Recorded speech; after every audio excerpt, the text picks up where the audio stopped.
Fala, gurizada, como é que vocês estão? Tudo bem? Hoje a gente vai fazer uma toca com um cara que é parceiro meu, foi meu professor uma vez e agora não é mais meu professor, agora é só meu brother, o Rodrigo Pereira. E aí, Rodrigão, como é que você tá? Tudo bem?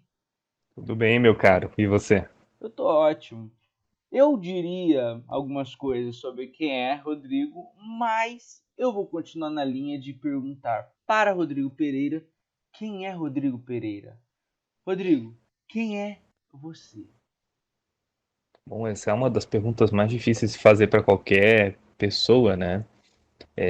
Geralmente a gente atribui ao outro a capacidade ou a qualidade de nos identificar, de dar característica para nós mesmos, né?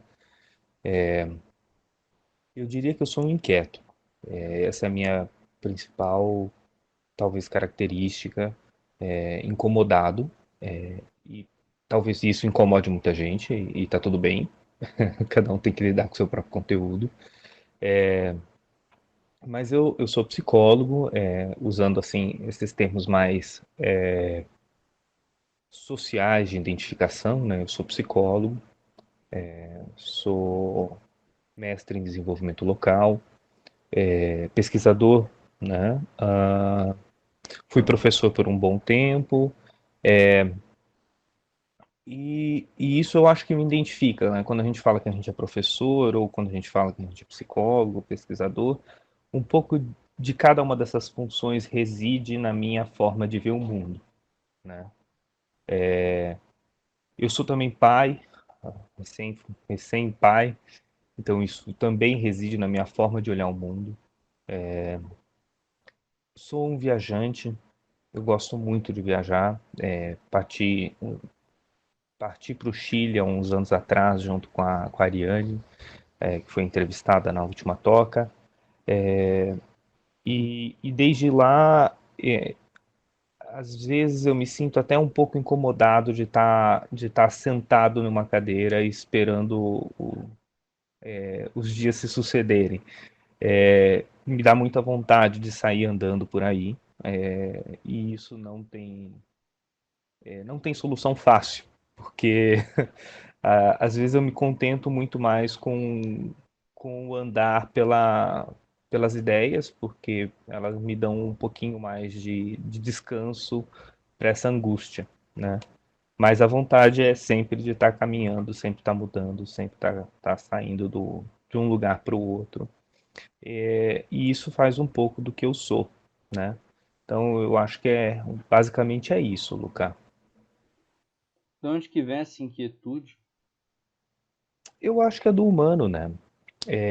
Cada um é inquieto em alguma medida para algumas coisas, né? É do humano ser angustiado com o mundo, se angustiar com o mundo. E cada um resolve essa angústia de alguma maneira, né? Cada um, em seu caso, resolve essa angústia, ou tenta resolver essa angústia. Eu, eu me apaixonei pelo caminho, né? Eu sempre começo a terapia com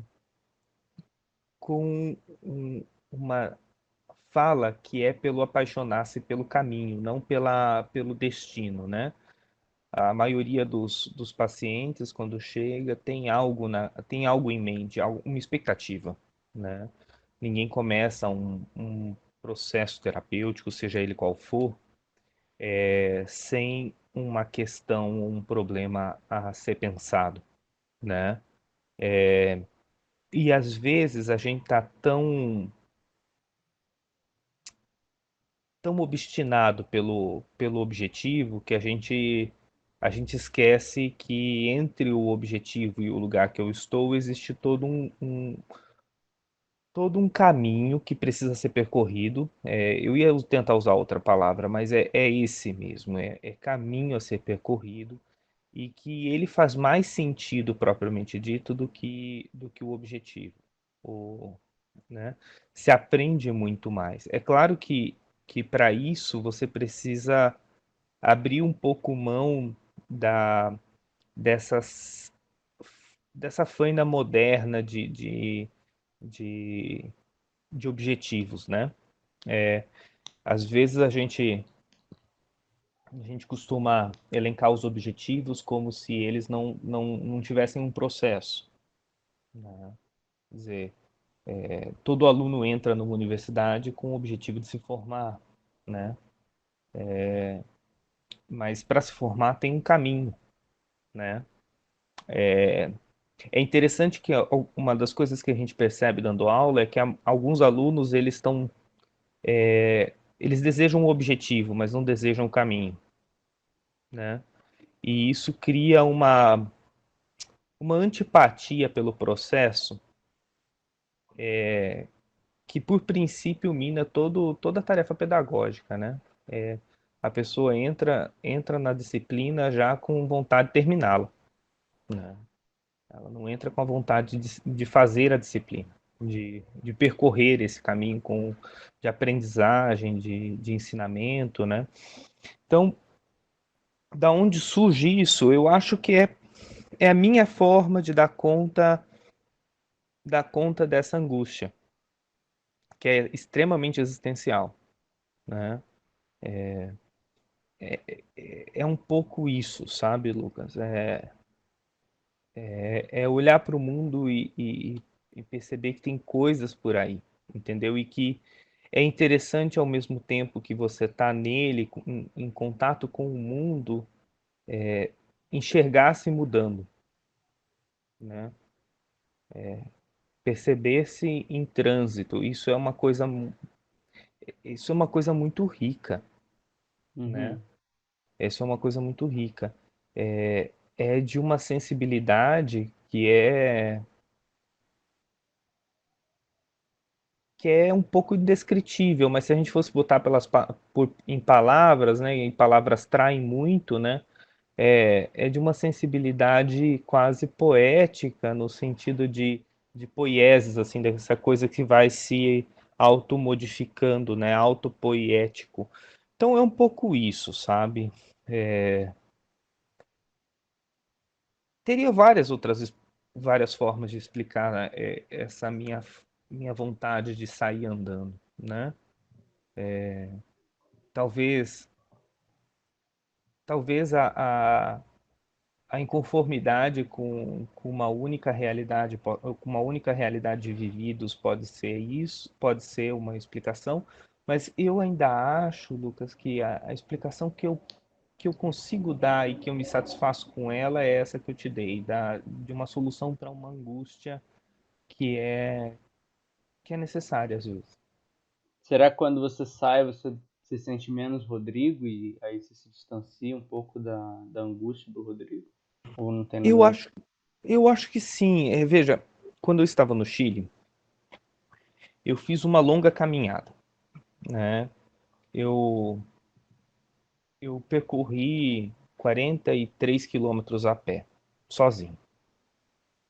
Não é longa. Hoje eu faço isso na bike em uma hora, mas a época isso era uma longa caminhada para mim.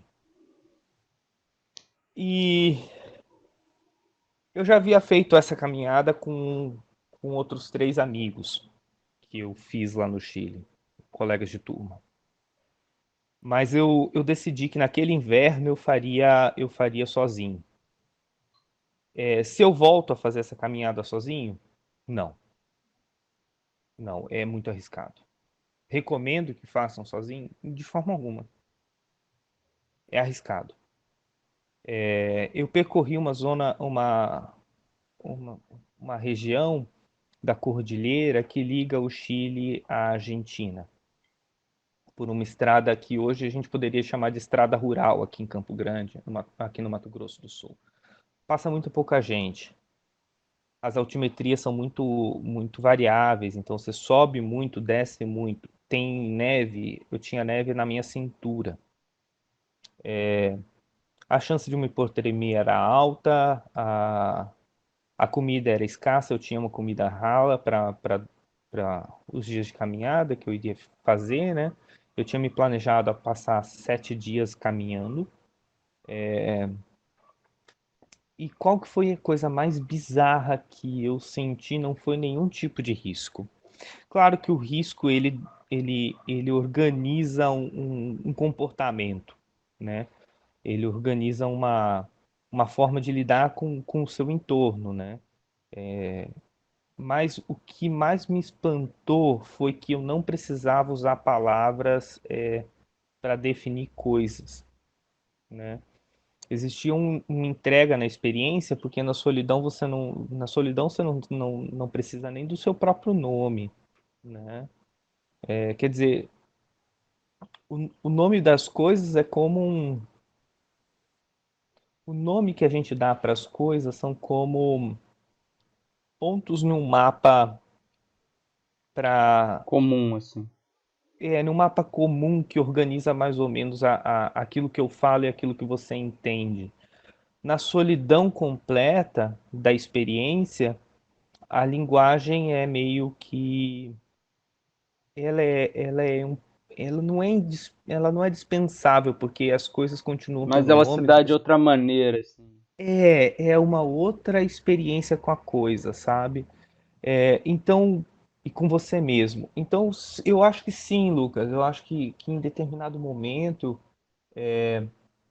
sair por aí é não precisar de nome para as coisas e nem para mim mesmo, né? O Bourdieu dizia o nome é a morte da coisa. Acho que alguma coisa assim, tá? Eu odeio. Bom, eu não quero ficar botando palavra na boca de gente morta, mas eu acho que é mais ou menos isso. A palavra é a morte da coisa. É, eu tô entendendo do que você tá falando. Deixa eu fazer uma pergunta. O que é personalidade pra você? Sabe que quando você me convidou para fazer essa toca, com esse matiz, com essa questão de centro, eu vacilei várias vezes em dizer para você que não seria possível. E eu acho que essa pergunta a gente tem que começar de outra forma, Hum, tá? Responder ela. Em toda a ciência moderna, existiu, principalmente para que ela recebesse o estatuto de ciência num determinado momento da história, ela tinha que assumir certos pressupostos, né? Entre eles um certo regime de facticidades, de certos fatos que pudessem estar organizassem a ciência ah, em torno dela, né? Bom, aí a gente pode ter vários, né? O direito, de certa forma, assumiu que era possível criar regras para todos e para nenhum ao mesmo tempo, né? Uma lei que que a letra fria dela representa o suficiente para que ela possa ser aplicada de uma determinada maneira. A psicologia, de alguma forma, assumiu o comportamento como o mínimo observável, né? Tanto é que até hoje alguns psicólogos costumam chamar a psicologia de ciência do comportamento. E está tudo bem, não tem nenhum problema com isso. A personalidade é um pouco isso. É um, é um mínimo necessário para que você possa começar a compreender alguns fenômenos na existência. Ao longo da história, não foram poucos os sujeitos, os pesquisadores, os psicólogos, médicos, filósofos, sociólogos, antropólogos que se dedicaram ao tema da personalidade para tentar explicar alguns fenômenos. E aí a gente pode dar alguns exemplos. Por exemplo, eu estava lendo esses dias o Adorno na personalidade autoritária, né?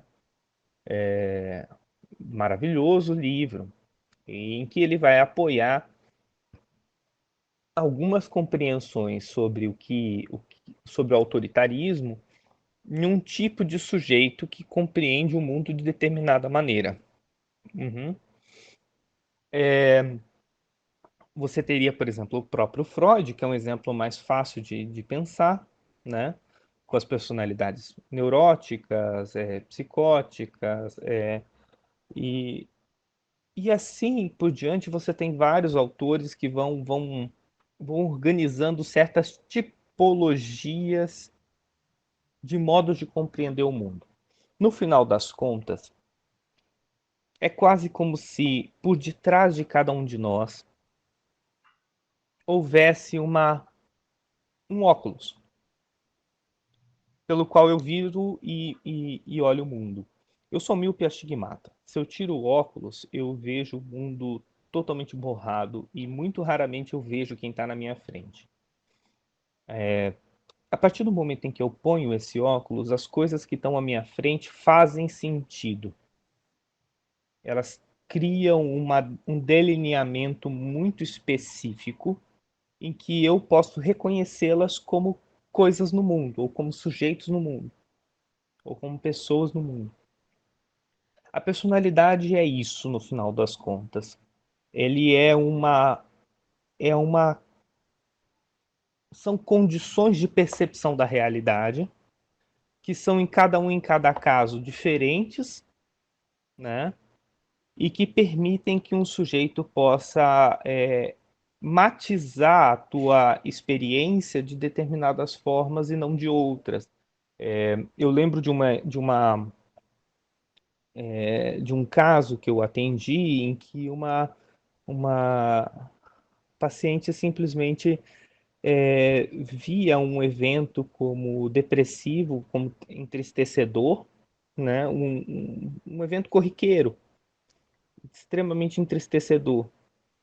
E, e ela discutia por que, o namorado dela não via esse mesmo evento como entristecedor. Em parte, isso tem a ver com essa forma de ver o mundo, né? Em parte, o fato de você, por exemplo, ficar incomodado com determinadas coisas e não com outras, com a percepção do tempo ser mais alongado ou menos alongado. Eu percebo o tempo de uma determinada maneira e não de outra, né? Isso tem a ver com eventos que são daquilo que a gente pode chamar de personalidade, né? Entendendo que personalidade hoje em dia se organizou em volta de uma certa tipologia, de um grupo de tipologias, e que elas são mais ou menos aplicáveis a pessoas e eventos para que a gente possa organizar um certo nível de estratégia terapêutica ou estratégia de ação em relação àqueles sujeitos. Por exemplo, um psicopata, que é um caso que Transtorno todo de mundo gosta, personalidade antissocial, né? antissocial, uh, ele é semi-inimputável, imputável ou inimputável, né? Quando se diz do crime cometido por ele, né? Se você for pegar a Hilda Morano, que é uma psiquiatra que trabalhou com esse tipo de personalidade, ela vai dizer que o psicopata ele é imputável, uma vez que esse tipo de construção, ou melhor, com esse tipo de arranjo, né, perceptivo, sempre vê a partir de uma razão que objetiva o mundo. Então ele teria plena consciência da ação dele, enquanto que um esquizofrênico que comete um, um crime, bem provavelmente pode ser semi-imputado, né? Sim. Então essas tipologias organizam a nossa forma de enxergar o mundo. Agora, uma coisa que é importante a gente perceber é que quando a gente fala de personalidade, parece que existe um eu interno, Uhum. É um aí eu que eu interno. queria chegar, inclusive. E esse eu interno não é bem assim. Quer dizer, para a maioria, ou para algumas das leituras, da psicologia, que psicologizam a ideia, o sujeito, esse eu interno existe quase que independente, Dessa quase, personalidade. Do que é quase que chamado de personalidade. independente do mundo, né? Sim. Tipo assim, deixa eu, né, fazer algumas perguntas já com o que você disse. Porque, por exemplo, eu vou fazer uma correlação aqui com a origem etimológica da palavra personalidade. Uhum. E aí você me diz se isso é uma viagem. Não, tá. A palavra personalidade vem, assim como a palavra pessoa, de persona, né? Que vem do grego prosopon, que era uma máscara. A máscara que era utilizada nos teatros. Então, a palavra persona, que chegou ao latim como persona, ela é quase. Ela, na realidade, significava o que hoje pra gente é o papel do ator, é a própria máscara em si também e tal. Nesse sentido, quando a gente utiliza a palavra personalidade, a gente está. Seria muito incorreto dizer que ela é apenas em quando você. É o termo, seria o termo mais adequado apenas quando você está em um cenário com outros, em que você vai estar assumindo alguma coisa, alguns papéis para desempenhar, então um determinado tom de voz, um determinado tipo de comportamento e pipipipopopó. E se eu estivesse, por exemplo, no meio de uma estrada na puta que pariu do Chile, eu já talvez não estaria falando exatamente de personalidade? Sim e não. Vamos começar aos poucos. Aham. Pegando esse gancho que você usou da etimologia da palavra, persona não é o papel que você atua, o texto que tu lê. Sim. A persona seria como você lê o texto, como você o interpreta.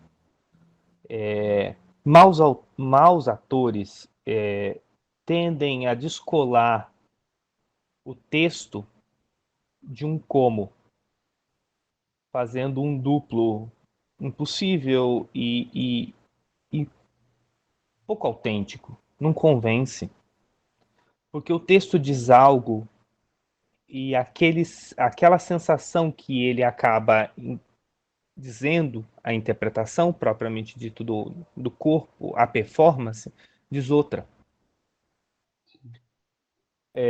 Personalidade não é propriamente dito o texto que eu digo, ele interfere no texto que eu digo, mas é sobretudo essa performance. Mais ainda, ela é aquilo que organiza essa performance. São como condições básicas dessa performance. Chorar é um ato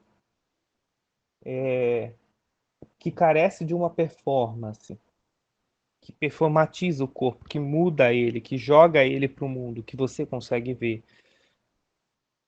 As condições desse choro, ou seja, aquilo que me dói, aquilo que me faz perceber um evento como doloroso, isso é mais próximo daquilo que a gente chama de personalidade. E, e essa é a resposta de sim. Então, de alguma forma, a persona é essa forma de interpretar. Mas, ao mesmo tempo, eu preciso dela o tempo todo, olhando por esse lado, né?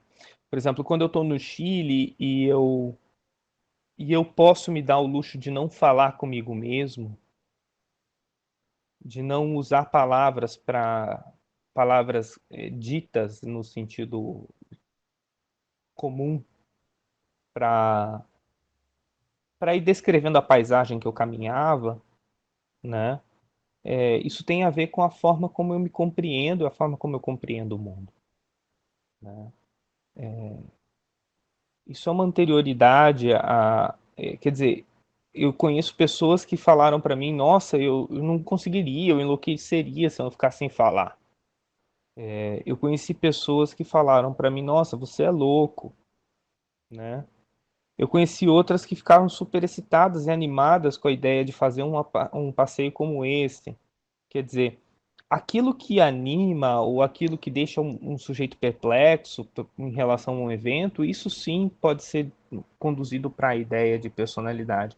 Agora, o que eu queria lhe colocar é exatamente o contrário, sobre algumas formas de compreensão de personalidade. Porque, por exemplo, se você for pegar o Freud, a personalidade, em alguma medida, é construída no desenvolvimento humano a partir da relação mãe-bebê e mãe-mundo e bebê-mundo, né? E em uma série de processos de frustração, excitação, organização de pensamento, latências, e uma série de outros eventos que vão se performando em diferentes modos ao longo da nossa vida. E em determinado momento parece que essa personalidade, esses eventos amalgamam ou criam uma densidade tal que elas passam a ser quase imutáveis, quase imutáveis, pelo menos ali em Freud, tá? E ali essa forma de compreender o mundo passa a operar para outras formas de compreensão ou para outros eventos que carecem de compreensão, né? Solidão passa a ser uma categoria que vai ser operada de determinada maneira para essa pessoa, né? E aqui eu me proponho uma outra forma de pensar a personalidade, da forma que não há um aqui e nenhum ali. Não há uma personalidade que reside em mim e, portanto, eu opero a partir dessa entidade personalística da qual eu disponho o tempo, na qual ela dispõe de mim para compreender o mundo, como se houvesse um outro eu para além de eu mesmo que eu só posso investigar se eu fizer uma análise das minhas próprias intenções, bom, descendo em camadas, em camadas, em camadas, até chegar naquilo que seria o, vamos dizer assim, o tronco das minhas percepções. Sim, existem eventos marcantes, sim, existem memórias de eventos marcantes, sim, existem formas mais habituais de compreender o mundo, mas o que me deixa intrigado é que toda vez que eu compreendo o mundo me desperta uma outra forma de compreensão dele mesmo e reinaugura, para mim, outras formas de compreensão que podem ou não interferir nessa forma, vamos dizer assim, anterior de significar a realidade. Então, o que eu estou querendo dizer é que, no final das contas, a gente pode entender a personalidade como algo que organiza de cá para lá a realidade, né? É claro que a primeiro momento houve um evento de lá para cá que organizou a minha personalidade, entendendo também as minhas condições biológicas para poder formar vamos dizer assim, elaborar essa experiência de lá para cá. Mas o que eu estou querendo colocar aqui em outra medida é que não existe um, um movimento que vem de cá para lá ou de lá para cá, é sempre um evento que se dá simultaneamente. O meu corpo é ativo passivo e passivo ativo na percepção da realidade. E, portanto, não existe uma personalidade que possa se julgar isolada. E esse é o ponto principal aqui da minha questão.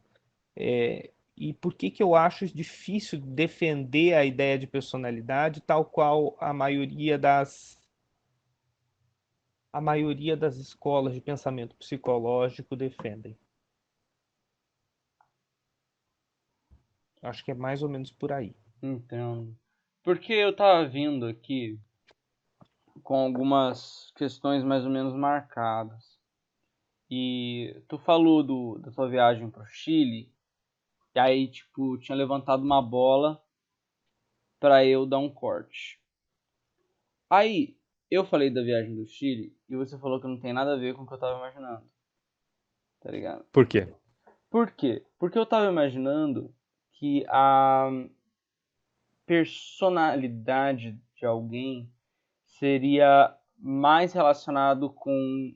Eu estava imaginando, eu não sou psicólogo, mas que a personalidade ela seria sempre algo visto que como se fosse um atributo quase dado pelos outros para você, assim. Tanto é que De eu certa forma é, Lucas. é porque da É, maneira como você está falando, personalidade está quase misturado ali com o que a gente utiliza com consciência. é pré-consciência. A personalidade é pré-consciência. É, assim, não é que a personalidade seja pré-consciente. É que a ideia que a gente tem de consciência é de vigília, né? Como se fosse algo orientado, né? E eu acho que isso daí tem que mudar um pouquinho, tá? Quando eu falo de personalidade aqui, eu falo de, de uma forma de olhar o mundo Sim. e que, portanto, media certas experiências da qual a minha razão às vezes não se dá conta, né? Sim. Quer dizer, um depressivo não se dá conta da tristeza até se perceber triste, até botar a tristeza em questão. Um, um ansioso não se dá conta da forma como ele percebe o tempo e a aceleração do tempo até que ele se ponha em questão sobre a aceleração do tempo. Então, o que acontece é que essa forma de consciência racional ela chega muito atrasada em alguns eventos. Sim, mas o que é consciência? Então, eu poderia responder isso de várias formas. A consciência é um epifenômeno da circuitaria cerebral, eu É poderia um dizer isso. epifenômeno. Epifenômeno da circuitaria cerebral. Um Eu poderia. epifenômeno que eu me Epifenômeno. lembre é uma decorrência de um fenômeno que não teria um efeito. É como se você tem um fenômeno que acontece e aí você tem um substrato desse fenômeno que fica meio que circular, ele não tem muito efeito para fora de si. Nesse Uhum. sentido, a consciência. Assim, o que algumas pessoas diriam, um epifenômeno, a consciência uma das possibilidades de atuação do aparelho psíquico. Eu prefiro dizer que a consciência é um movimento, né? Uhum. Bem russeliano, bem fenomenológico, Exatamente. ele é um Exatamente. movimento.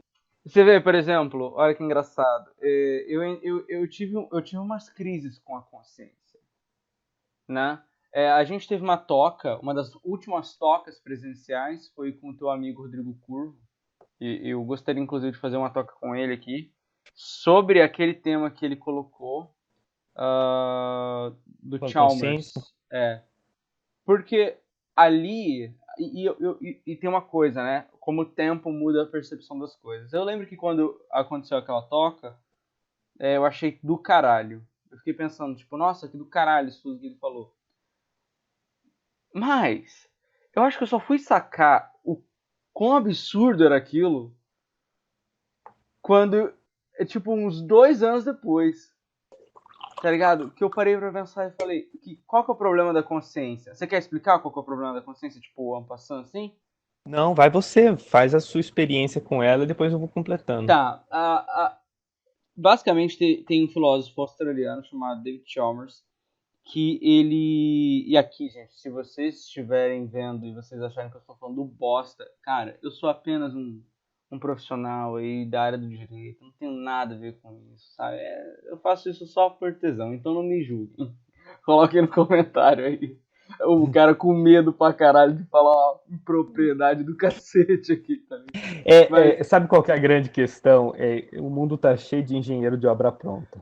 cara, e é engraçado que a gente é injusto com nós mesmos, né? Ontem eu tava vendo um Uhum. vídeo da Toca, antes de dormir, me bateu um ataque de ansiedade do caralho ontem à noite. Porque essa porra desse canal não cresce também, várias coisas. E, e aí, cara, eu fui ver um vídeo meu, o do José Agripino, que eu vou deixar aqui linkado pra você assistir. Cara, é um vídeo muito legal. Muito legal mesmo, assim. Só que tem uma hora que depois eu fui ver que eu errei. Eu li errado. Tipo, li errado mesmo. Eu entendi uma relação e na realidade era o contrário a relação. E aí eu comecei a me sentir o maior burro da face da Terra.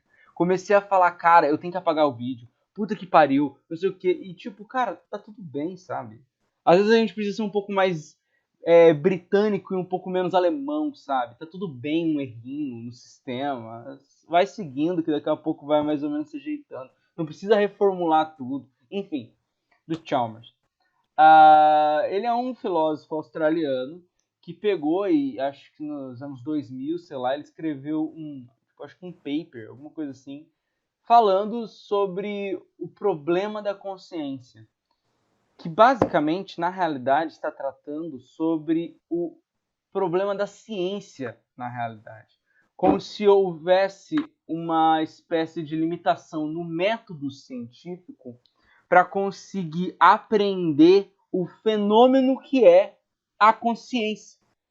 Então, você pode dividir. Porque o que é ciência? Ciência é um método descritivo, certo? Da mesma maneira como, por exemplo, o direito, o sistema jurídico, é um sistema prescritivo. Então, em ele tem uma ordem de isto deve ser assim. Então, o dever ser, né, o deôntico, dado isto, logo deve acontecer aquilo. Então, você monta um sistema que vai dizer o que deve proceder a partir de um determinado evento. E nós temos o sistema que seria mais ôntico, né, que ele está, na realidade, se debruçando em um objeto e descrevendo aquele objeto, dizendo: este objeto é assim. E isto é assim. Então, quando você vai pegar um livro de anatomia, como por exemplo aquele lá que está atrás do Rodrigo, aquele livro ele vai estar recortando, ele vai estar fatiando o corpo de diversas maneiras para dizer de todas as maneiras possíveis, ou da maior parte, na maior abrangência possível, o que é aquele corpo, como aquilo se comporta. A questão é que para o Chalmers, e depois aparentemente muita gente começou a se dar conta de que aquilo realmente fazia sentido, é que a consciência, se você for ver mesmo, tipo, o que é a consciência, quem é Lucas Mato Grosso, quem é Rodrigo, e essa força que tá me impulsionando para frente, que tá fazendo eu olhar para um pedaço de papel e reconhecer esse papel, que faz eu sentir o gozo, que faz eu sentir o gosto de uma comida, sentir sede, beber água. E essa experiência seria uma experiência que escapa à ciência de conseguir definir. Ela vai conseguir olhar chapado de frente, mas ela nunca vai conseguir fazer o que a consciência é, que é olhar de dentro para fora. Ela sempre vai olhar de Uhum. fora para dentro. É mais ou menos isso, né, Rodrigo? É, esse é esse pode ser um Chalmers, né? Pode ser uma leitura de Chalmers. E o Aham. grande problema da consciência é que, no final das contas, ela é, para a maioria para a maioria dos sistemas filosóficos e para a maioria dos sistemas da ciência, um ponto, como um axioma. Você tem que pressupor a consciência para a maioria dos eventos para que você possa é, criar criteriologias para pensar os problemas. Quer dizer, o sujeito é tão mais imputável quanto mais consciente do ato. Quer dizer, A gente não consegue dizer a não razão, a não consciência, mas a gente consegue dizer, ou pelo menos pensar, dizer sobre uma certa criteriologia de consciência. Quer dizer, a imputabilidade no direito tem e o prejuízo da pena, o agravamento da pena tem a ver com os níveis de consciência, entre aspas, níveis aqui, que o sujeito tem da realidade. O problema é que a consciência é uma experiência, e como toda experiência, ela tem uma polissemia interna de discussão, né? Por exemplo, você poderia dizer que a consciência é um que a gente chama na filosofia de um apodítico. Um apodítico é da onde você é um argumento mínimo, é um critério mínimo da onde você não consegue discuti-lo, né? Se você discutir todo o sistema entra em ruína, né?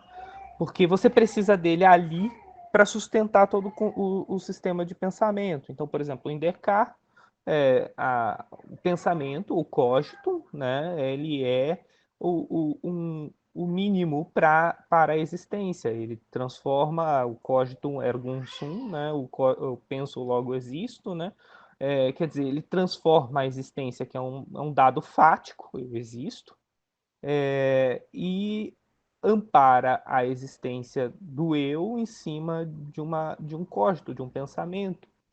Agora, a questão para mim, Luca, é o seguinte: se a gente está falando de existência, e se a gente está falando de um sujeito, de pessoas que existem no mundo, desses seres que somos cada um de nós, primeiro, a consciência não dá conta de tudo.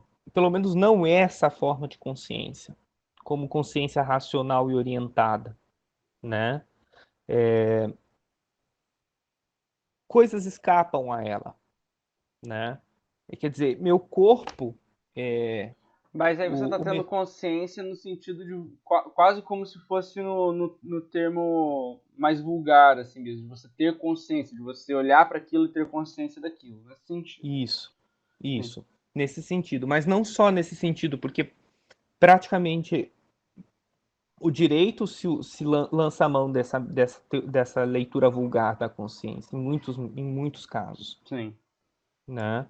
Quer dizer, ele cria um sistema de valoração em cima dessa leitura vulgar de consciência, né?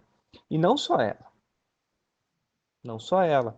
Por exemplo, a medicina em determinada medida, não em toda, vai se apoiar nessa leitura vulgar de consciência para definir a escala de Glasgow, por exemplo. Né, que é para dizer se um sujeito tem ou não tem percepção do mundo à sua volta. Mas veja bem, eu sei dizer se ele tem? Objetivamente não. Assim, em última análise, não. Mas vamos dizer assim, seriam criteriologias mínimas, seriam condições mínimas para que eu pudesse analisar um outro existente. Agora, o Merleau-Ponty tem uma expressão que me parece muito, muito interessante. Ele fala assim, que primeiro não existe consciência sem corpo, né? Não existe uma consciência que atue desincorporada. Não pelo menos para nós que não acreditamos sei lá, num espiritismo que ainda não me convenceu, né? Toda vez que alguém me pergunta como que um espírito mantém a própria identidade sem uma identidade corporal e sem limites de espaço, eu fico meio assim. Mas tudo bem, crenças são crenças, mas até a última análise eu só consigo ver uma consciência incorporada, né? É, veja bem, então, se a gente está procurando um critério mais Deixa eu só colocar mais uma coisa. Eu lembro que então quando eu comecei a ver essa questão do Chalmers, eu fiquei muito preso em o que era consciência. E a resposta que mais fez sentido para mim era exatamente a do Russell, que é um cara que você tem uma leitura mais densa e tal. E qual que foi E aí você jogou Merleau-Ponty falando de corpo, e foi exatamente mais ou menos a leitura que eu consegui fazer daquilo tudo. Que é, da mesma maneira como um fósforo riscado, ele gera chama, é como se um corpo, ao estar vivo, aquilo que está sendo liberado fosse a consciência. Entende? Pois é. Como se fosse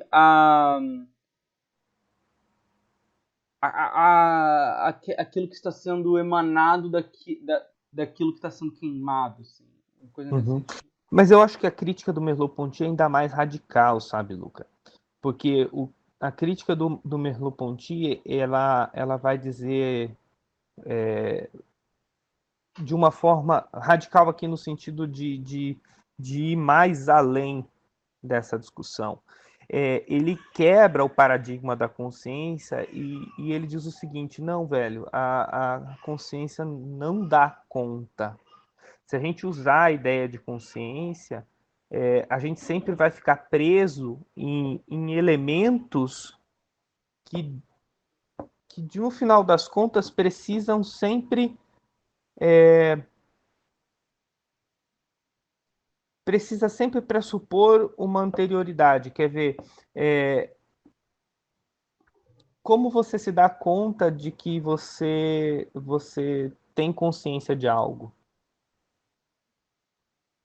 Quer dizer, você teria que elaborar uma outra consciência anterior à consciência que se daria conta de algo que te passou ao largo da experiência, mas que num determinado momento da análise você vai e resgata ela.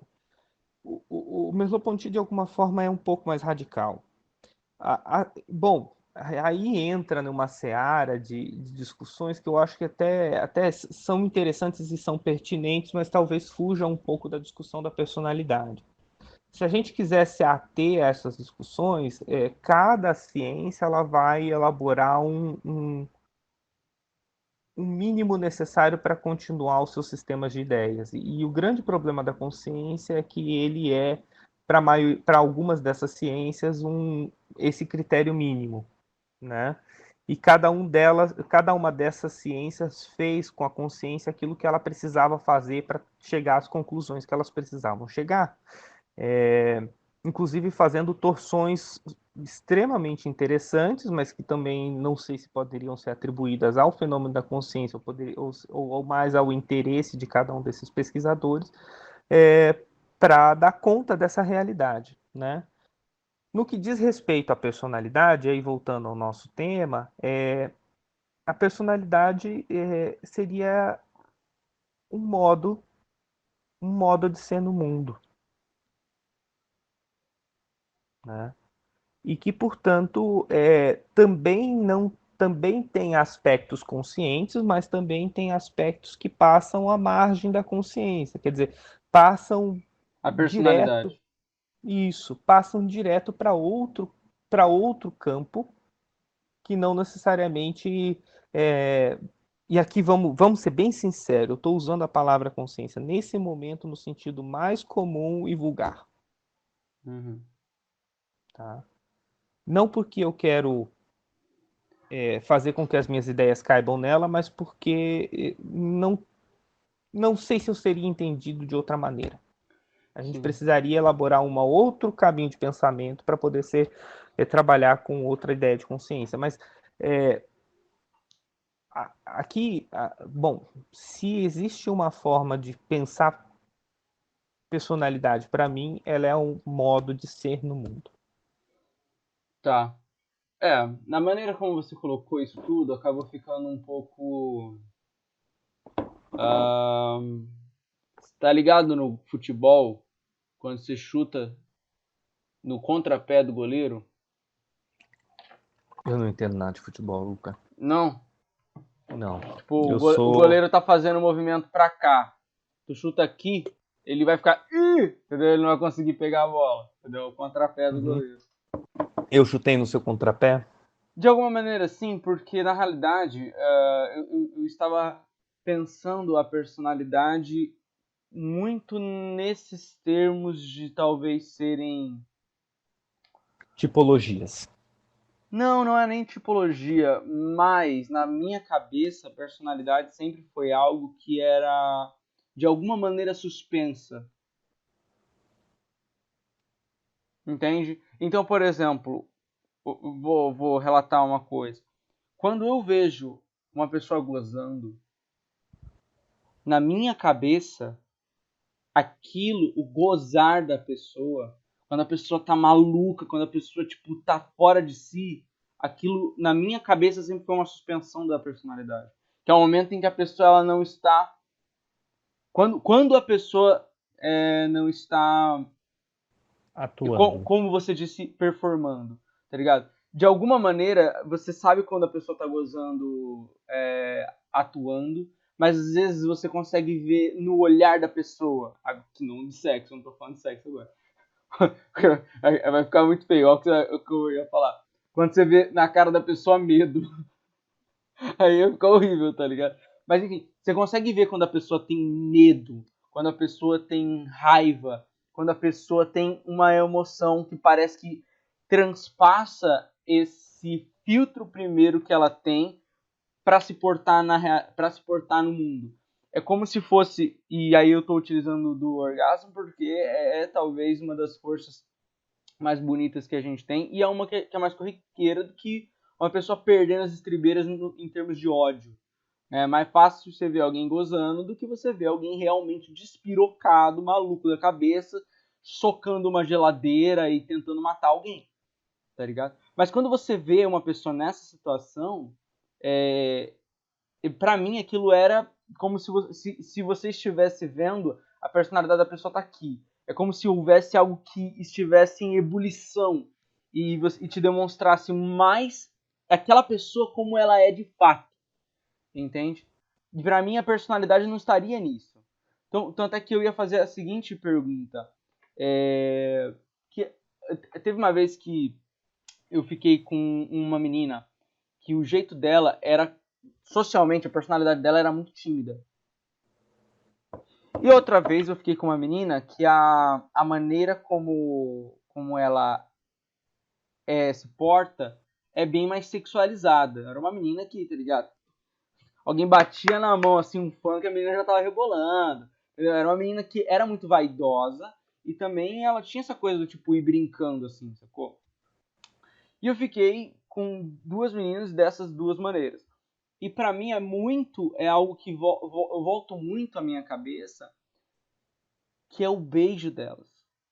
Porque, ao contrário do que eu poderia supor, a menina tímida, quando você saía do beijo e olhava para os olhos dela, o olhar dela era um olhar de fogo, era um olhar de, sacou?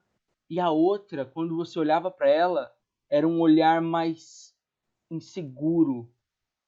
Então é como se fosse o contrário do que se imaginava.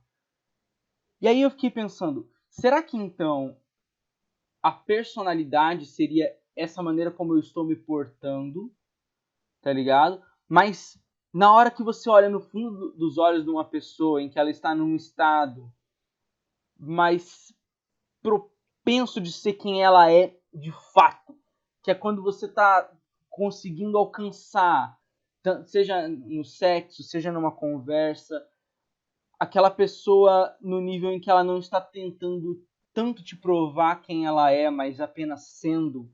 Nesse momento não estaríamos falando de personalidade. Era a construção que eu estava tendo. Porque, por exemplo, E você tá certo.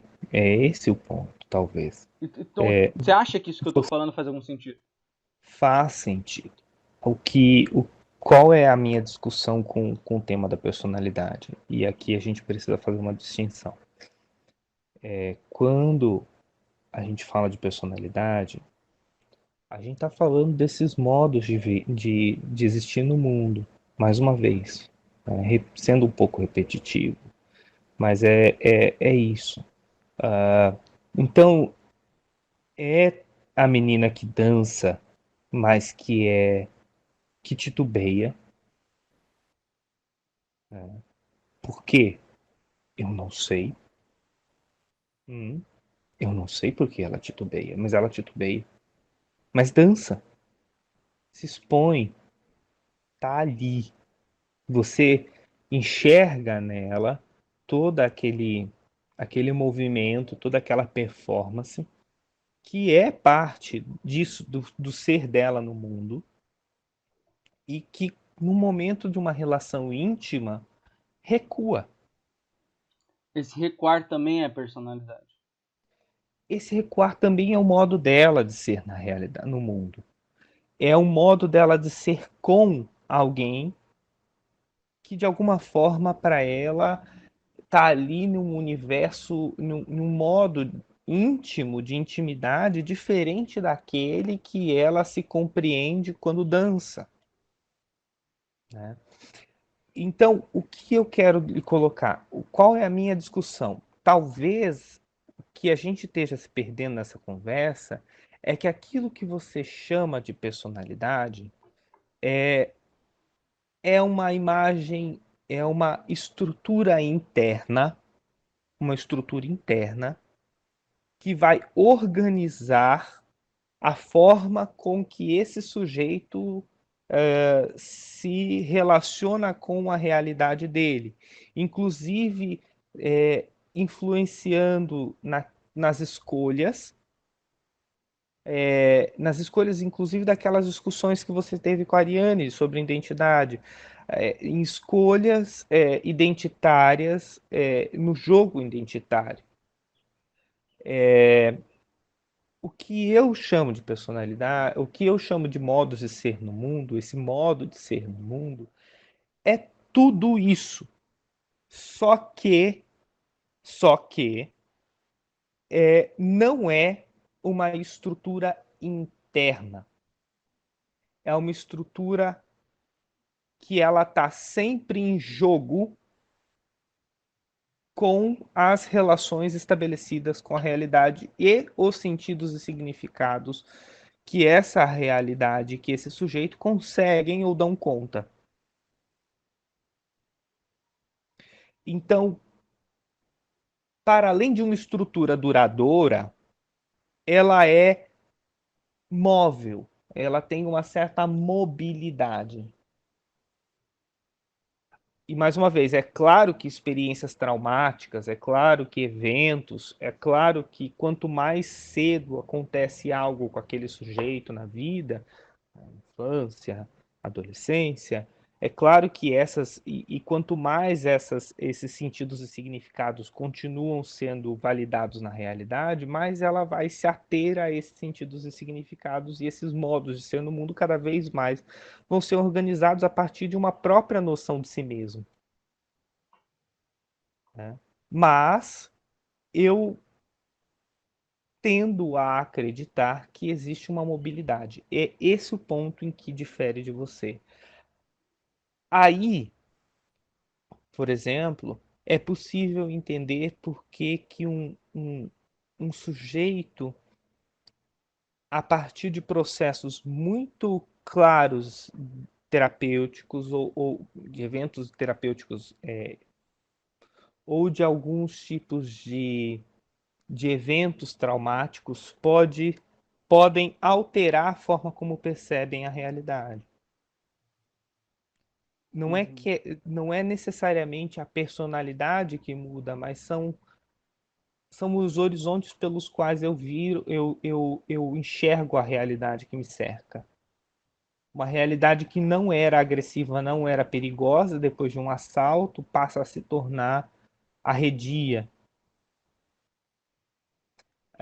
Uma realidade que me era extremamente favorável e boa, confortável, como visitar a casa da minha mãe, estou dando um exemplo hipotético, a partir do momento em que ela morre, aquele evento pode se tornar tão agressivo para mim. Sentir o cheiro de um perfume pode se tornar tão agressivo para mim que eu vou precisar de um trabalho todo específico relacionado com aquela forma de sentir a falta, de sentir a morte, né? Que não me era nem necessário, nem passava pela minha ideia. Então, aquela menina que te beija e te olha com carinho e com fogo, como você relatou, é ela. Tanto quanto é ela a, a, a vergonha. Sim, sim. Tanto quanto é ela. É interessante, porque da maneira como você está colocando, depois é bom que essa conversa está gravada, então eu vou poder reassistir e repensar todas essas categorias, porque é muito louco, né? Porque a personalidade, para além do que diz o Rodrigo o que é, para além do que eu digo o que é, ela meio que é, né? Ela seria algo que a gente recortou da maneira como a gente recortou e disse que então isso aqui é a personalidade, isso aqui é a consciência. E no final das contas, esses termos eles vão ficando até que sejam trocados por termos que talvez façam mais sentido e termos ou que sejam mantidos, né? É como se fosse É, mais ou menos uma coisa assim. Desculpa, pode falar. Lucas, é importante colocar que esses termos têm sua importância, Sim, tá? Por exemplo, você está diante de um sujeito que apresenta determinadas características é, e que precisa ser medicado e que precisa ser pensado, precisa pensar uma estratégia para tratamento dessa pessoa. É, é muito mais fácil quando você tem uma tipologia que está mais ou menos universalizada e que vai te servir de guia, te poupa tempo, sim, hum? Te dá uma margem de assertividade maior, né? Então, tu ter um CID-10, um CID-11, um DSM-5, acho, DSM-4 DSM-5. ou 5, 5. DSM-5, Uhum. te permite fazer essa abordagem mais assertiva. E tudo bem, assertiva para aquele propósito. Agora, quando você tem como objetivo compreender um sujeito, compreendê-lo, pensar ele. Eu não gosto da palavra sujeito, vamos usar a palavra pessoa, tá? Quando você tem uma pessoa e você precisa compreendê-la, ou quando você pretende compreender um certo espírito do tempo, se é que a gente pode dizer assim, Uhum. esses termos ficam curtos. Sim, Esses termos ficam curtos. Eles vão exigir de você uma outra forma de abordar esses fenômenos, esses acontecimentos, sim, sim. né? Pode falar. E é isso. E, mais uma vez, eu acho que a discussão ela tem que caminhar para o sentido do cuidado, talvez assim, o sentido do cuidado mais não é importante, mas mais fundamental, sabe? Que no final das contas, não tenta dizer o que as coisas são. Primeiro é importante entender que tudo que você disser sobre as coisas não é só isso. É isso e mais um monte de outras coisas. Sim, Não dá conta, sabe? A ciência não dá conta. Quer dizer, um tipo de ciência só não dá conta. Hum, e é preciso pensar que se existe alguma forma de dar conta da realidade. Eu tendo a acreditar que não. Tendo a acreditar que não se dá conta da realidade. Dar conta aqui eu quero dizer que se consegue explicá-la objetivamente, né? O Merleau-Ponty fala que toda ciência recai sobre um erro ingênuo de pensar que Repete. Como é que é o começo? o Merleau-Ponty diz em algum momento do Fenomenologia da Percepção que a ciência recai sobre um erro ingênuo, sempre recai sobre um erro ingênuo, que é pensar que seus enunciados dizem da realidade. Quer dizer, você transforma a realidade em um monte de palavras que tem mais ou menos um sentido lógico. E você Sim, pressupõe que você lendo aquelas palavras, você reconstrói a realidade. sim, E ele fala: não, isso é absurdo. sim, É um caminho que vai, mas não volta. sim. O Márcio, que foi meu orientador, por muito tempo compartilhamos discussões, e, quer dizer, ele ainda é meu amigo, né? Mais do que orientador. Ele sempre diz assim: a ideia de um elefante não é um elefante. Sim. Se você perguntar para um elefante qual é a ideia de elefante, talvez você se surpreenda com a ideia de elefante. Assim como quem me conhece talvez possa se surpreender com a minha própria descrição sobre mim mesmo. Né? E, quer dizer, o Lucas tem toda a autonomia para dizer sobre o Lucas.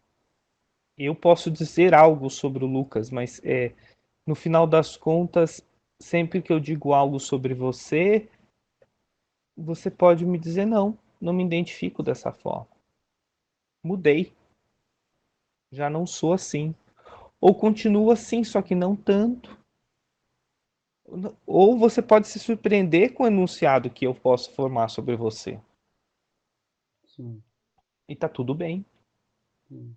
É como se fosse, na realidade, quando você escolhe os termos e tal, que é o que eu entendo do que o Merleau-Ponty está falando aí nesse caso, é como se você fosse recolhendo aquelas características que a realidade te põe para você fazer uma projeção. E a projeção nunca vai ser a mesma coisa que a realidade, ela não dá conta de projetar a realidade de fato. Ela projeta apenas um feixe da realidade, alguma coisa nesse sentido. E às vezes um Exato, feixe deformado. Muitas vezes um exato. feixe deformado.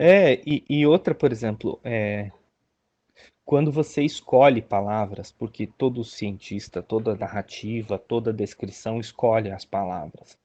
Escolhe umas em relação a outras, né? Sim, Prefere uma em relação a outra. Bom, quando tu escolhe essas palavras, a escolha é tua, sim, né? E você escolhe também um horizonte pelo qual você vai organizar teu pensamento. Quer dizer, eu posso tentar em um texto descrever todos as características que esse celular que está diante de mim, que está gravando, que está sendo usado para comunicar, para me comunicar com você, todas as características dele, tá? Primeiro, isso exigiria uma estratégia de escrita, porque eu não posso descrever tudo dele de uma vez só. Não cabe no texto, é muito difícil, quase impossível. Quem escreve sabe que você passa uma realidade de 3D para uma realidade bidimensional. O texto é bidimensional, mas você tem diante de você uma realidade que ela é muito mais atravessada do que outras. Quer dizer, eu exigiria que eu fizesse todo um trabalho de estratégia. Eu vou primeiro dizer da forma, depois dizer da qualidade, depois dizer. Bom, isso seria uma estratégia. E ainda assim, quando eu terminasse de escrever tudo, eu não conseguiria recompor o celular na minha mente, uma vez que aquilo que o sujeito que está lendo o texto, que a pessoa que está lendo o texto vai ter do celular, é só o celular que você conseguiu descrever, sim. né? Que coube nas suas palavras. Tudo bem, isso não é um problema. Bom, é um problema, mas é o único modo que a gente tem de diálogo, de fazer realidade, transmissão de conhecimento. O problema, propriamente dito, é quando você, assume a arrogância de dizer que você é capaz de dizer das coisas, tal qual as coisas são. Essa é a primeira coisa. E quando, por um outro lado, a pessoa que recebe a informação pressupõe que é capaz de entender tudo que o outro disse, tal qual o outro disse. Sim. Rodrigo, a gente poderia falar de muita coisa que ainda tu fez uma colocação aí que eu queria puxar também, mas a gente ia ficar muito tempo, que você falou que você prefere a palavra pessoa que sujeito. E aí eu ia Uhum. perguntar para você sobre sujeito, pessoa, indivíduo, como você compreende essas palavras, mas eu acho que a gente tomaria muito tempo, a gente poderia ir Sim, para outras discussões e, enfim, sim. né? A gente tem Uhum. tempo. Mas fica Uhum. o convite, né, cara? Toda casa, tu tá na Toca desde 2015, tu sempre fez parte da Toca, da história da Toca, e eu já agradeço você, antes de finalizar o vídeo, por essa conversa, por estar sempre de braços abertos aí pra gente bater esses papos fodas que a gente sempre bate, né? Deixa eu te fazer uma pergunta, cara. Tem alguma pergunta que eu não fiz que você gostaria que eu tivesse feito? Eu penso que teriam muitas perguntas, é essa a questão. São, quer dizer, todas as perguntas que você não fez não foram feitas. Mas todas as perguntas que eu não fiz você gostaria que eu tivesse feito? São perguntas possíveis, Lucas. E é essa a questão. Eu não consigo organizar o teu pensamento daqui do meu lado. E tá ótimo. E eu acho que esse é o ponto. Eu, eu fico muito grato por a gente ter esse primeiro contato com a discussão, porque a gente também não pode esperar que no final de uma conversa de uma hora a gente tenha dado conta de todo o problema. É, Assim como eu tenho que começar a lidar com o fato de eu, em 10, 15 minutos, não dar conta de esgotar a Tabata Amaral, o Luiz Henrique Mandetta. Esses dias não apareceu dá. um negócio do Mandetta aí, cara. Eu tive vontade de desistir do projeto de falar de quem são os políticos, porque tinha uma coisa que eu não falei dele. Eu falei, eu sou um bosta, eu não sei o quê. Não. Eu falei, cara, tá tudo bem, velho, para, tá ligado? É um vídeo de É, 15 minutos explicando que é o Mandetta. Enfim, desculpa. e outra, né? Bom, a gente só pode dizer quem é o outro, né? A partir das nossas demandas de quem é o outro. É, Então tem isso também, né? Então todas as perguntas possíveis que a gente podia ter discutido foram feitas, ok, né? ok. E eu acho que é por aí. Tá bom. Hum? Me indica um filme, um livro e uma música. Um filme, um livro e uma música. O Sete de Chicago, que eu assisti há alguns tempos atrás, O maravilhoso, Sete de Chicago. com Sacha Baron Cohen, maravilhoso. Não Fala é, mas é um sobre. filme de comédia? Não, não, pelo contrário, muito sério, muito sério. Interessante, eu nunca vi ele atuando. Cara, esse cara, o Sacha Baron Cohen, ele é padrinho do primo de um amigo meu. Que loucura, cara. O mundo é esférico, né, Meu cara? Uma irmão, hora que chega num. maluquice, né? Uma hora você bate em alguém quando você começa a girar, né?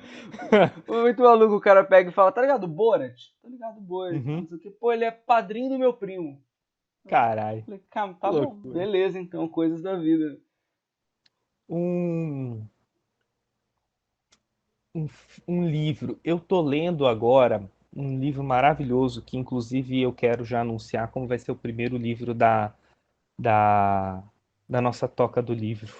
Ô, Da nossa louco! grupo. O cara já anunciou o bagulho de bastidor aí, ó. Que vai ser O Ar Que Me Falta, O ar que me falta. do Luiz Schwartz. Maravilhoso livro. Ele fala sobre a depressão dele em primeira pessoa. É maravilhoso o livro, de uma sensibilidade incomum.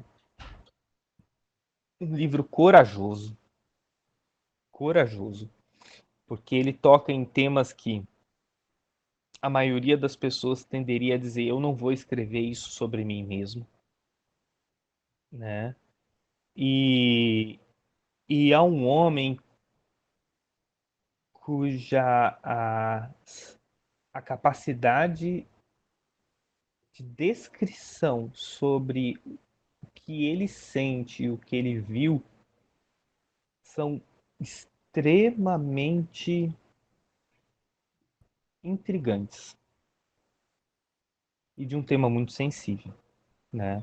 Então eu acho que é um livro que ele é importante, é um autor brasileiro, é, que a gente precisa começar a olhar para os autores brasileiros, que são muitos e muito ricos, mas a gente precisa começar a olhar de novo e sempre para esses autores que dizem muito sobre a nossa realidade. Então eu vou recomendar o Ar que Me Falta, uma porque é um livro que eu tô correndo a leitura, outro porque é um livro que tem me chocado, página a página, e outra porque é um livro que vai amanhã ou depois poder participar da nossa toca. E às vezes as pessoas não levam em conta a coragem que é necessário para dizer certas coisas, né? Ah, é muito necessário ter coragem. Tem que ter coragem para entrar num processo terapêutico e dizer isso para uma pessoa. Para publicar isso, É, cara. meu irmão, não é para qualquer um, não.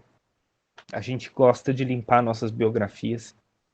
É. A gente gosta de ter, a gente gosta de alguma forma de não expor os nossos medos e os nossos poderes por aí. E você sabe uma coisa, só um adendo? Eu, eu tendo a admirar, é um fator que me faz admirar as pessoas, gostar das pessoas, é ver o quanto que elas conseguem reconhecer em si esse lado mais oculto, assim, de si, sabe? E também pessoas que conseguem reconhecer isso nas outras e achar, tipo, tá tudo bem a pessoa ser assim e que bom que ela se reconhece dessa maneira e tal. Porque se não for assim, eu acho que essa pessoa talvez esteja correndo com maior probabilidade em ser uma hipócrita, porque ela não está reconhecendo em si aquilo que está no outro, e às vezes o que o outro está mostrando, apesar de ser vexatório para ele, é vexatório para a própria raça humana, porque todo mundo é assim, tá ligado? Em algum sentido. E música, vamos lá. Música é difícil para mim, cara. Que eu sou apaixonado por música, eu escuto música o dia inteiro. Eu vou dizer de dois autores que sempre me acompanham e que eu acho que valem a escuta, né? O primeiro é Miles Davis. Qualquer fase do Miles Davis, para mim, tá maravilhoso. E tem um cara que começou a fazer muito sentido para mim na metade inicial do meu mestrado, que foi um cara chamado Dafer Youssef. É, é maravilhoso. Não tenho muito o que dizer para você, mas ele é assim, é outro cara de muita sensibilidade. Ele é de cultura árabe, né? Ele cantava ao Corão, né? E levou todas as técnicas do canto do Corão para dentro da música fusion jazz, assim. Então ele tem uma leitura do canto, uma leitura do instrumento que é apaixonante, cara. É apaixonante. Pode crer, pode crer. Ele é o que, na realidade? Ele é. É músico. A nacionalidade dele, você não sabe? Eu acho que ele é sírio, Putz. quase certeza. Tá, Rodrigo, o que é a vida?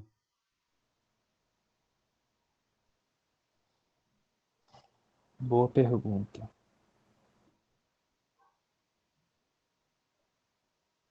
É,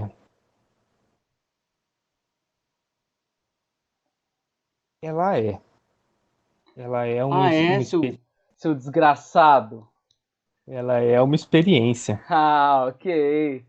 Porque quando eu falei que a vida é, você veio com umas 5 pedras na minha cabeça. Você lembra disso? Você veio, a vida é, então a vida é uma pedra. A vida é. Ela é uma experiência que está envolta e atravessada por uma série de coisas, mas eu acho que ela é a condição mínima de qualquer escolha, né? Só mais uma pergunta. A resposta que você dá para essa pergunta importa? Não, Não? porque é a minha resposta. Tá bom. É isso, pessoal. Muito obrigado, Rodrigo. Valeu, meu querido. Queria estar com você aí na tua casa, conhecendo, né, finalmente a filhinha, mas ainda não pude. Né, eu Tranquilo. como falei aí em off, tô num lockdown realmente absurdo. Assim, eu acho que eu sou a única pessoa que realmente está em lockdown. Absurdamente. Tipo, eu tô há um ano trancado em casa, tá ligado? E a cabeça já tá começando a ficar meio despirocada, tá ligado? Eu tô começando a ficar meio maluco. Mas logo mais a gente vai se ver, mano. Logo mais a gente vai fazer uma Espero que sim. trilha aí de novo. Pra quem não sabe, o Rodrigo é um cara que gosta de caminhar, gosta de escalar, gosta de andar de bike. É um cara super que vive essa vida aí e eu acho do caralho. Inclusive, uma viagem que eu fiz com o Rodrigo foi uma das viagens mais importantes pra mim. Inclusive, eu falei com o Felipe esses tempos, o mineiro. Que legal. É, Uhum. e aí eu falei pra ele como foi importante pra mim aquela viagem, conhecer ele também e tal, foi do caralho aquela viagem pra mim, porque fez eu me tocar que, tipo, a vida é você botar às vezes o pé na terra e conhecer a pedra e sair andando no meio do mato. Nisso você se conecta muito mais com você do que ficar no meio de uma cidade que diz muito pouco sobre você e você não pode se descobrir muito. Enfim, Uhum. gostaria de te agradecer, Rodrigo. Muito obrigado, meu irmão. Um beijão pra ti, viu? Pra você também, Lucas. Se cuida, tá? Valeu, meu querido. Um abraço. Tchau, tchau. Tchau.